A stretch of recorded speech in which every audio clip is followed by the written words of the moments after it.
Hamas രാഷ്ട്രീയകാര്യ തലവൻ ഇസ്മായിൽ ഹനിയയെ തങ്ങളുടെ മണ്ണിൽ വെച്ച് കൊലപ്പെടുത്തിയതിനു പ്രതികാരമായി ഇസ്രായേലിനു നേരെ ആക്രമണം നടത്തുമെന്ന മുന്നറിയിപ്പ് ആവർത്തിച്ച് ഇറാൻ. ഇസ്രായേൽ പ്രതീക്ഷിക്കാത്ത വിധത്തിൽ ആകാശമാർഗവും കരവഴിയും ആക്രമണം നടത്തുമെന്നാണ് മുന്നറിയിപ്പ്. ഇറാന്റെ ദേശീയ പരമാധികാരത്തിനുമേൽ നടത്തിയ ഭീകരതയ്ക്കും ആക്രമണത്തിനുമുള്ള ശിക്ഷയാവും ഞങ്ങളുടെ പ്രതികരണം. ഭാവിയിൽ ഇറാനെതിരെ ഇത്തരം ആക്രമണങ്ങൾ നടത്തുന്നതിനെപ്പറ്റി ശത്രുവിന് ചിന്തിക്കാൻ പോലും കഴിയാത്ത വിധത്തിൽ പ്രതിരോധം ശക്തമാക്കും. അതേസമയം ഗസയിലെ വെടിനിർത്തൽ ചർച്ചകൾക്കുമേൽ പ്രതികൂലമായ പ്രതിഫലനം സൃഷ്ടിക്കുന്ന തരത്തിലുള്ളതായിരിക്കില്ല ഇറാന്റെ പ്രതികരണം. ഇറാൻ UN ദൗത്യസംഘത്തിന്റെ പ്രസ്താവനയിൽ വിശദമാക്കുന്നുണ്ട്. ഇസ്രായേൽ പ്രതീക്ഷിക്കാത്ത സമയത്തും രീതിയിലുമായിരിക്കും ആക്രമണമെന്നും പ്രസ്താവനയിൽ പറയുന്നു.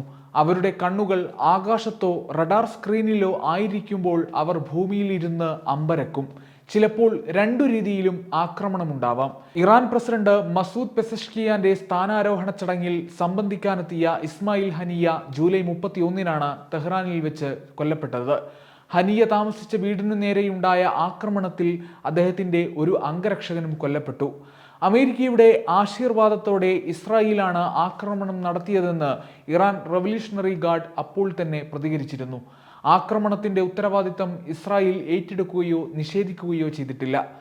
സംഭവത്തിനു ശേഷം പരമോന്നത നേതാവ് ആയത്തുള്ള സയ്യിദ് അലി ഖാംനെയിയുമായി കൂടിക്കാഴ്ച നടത്തിയ ഇറാനിലെ ഉന്നത ഉദ്യോഗസ്ഥർ ഇസ്രായേലിനെതിരെ പ്രതികാരം ചെയ്യണമെന്ന് പ്രഖ്യാപിച്ചിരുന്നു. പ്രതികാര നടപടികൾക്കുള്ള മുന്നൊരുക്കങ്ങൾ നടത്തുന്നതായി ഖാംനെയിയുടെ രാഷ്ട്രീയകാര്യ ഉപദേഷ്ടാവ് റിയർ അഡ്മിറൽ അലി ഷംഖാനി ഈ മാസമാദ്യം സമൂഹ മാധ്യമമായ എക്സിൽ കുറിക്കുകയും ചെയ്തു. Way2Nikah.com, the exclusive Muslim matrimonial site.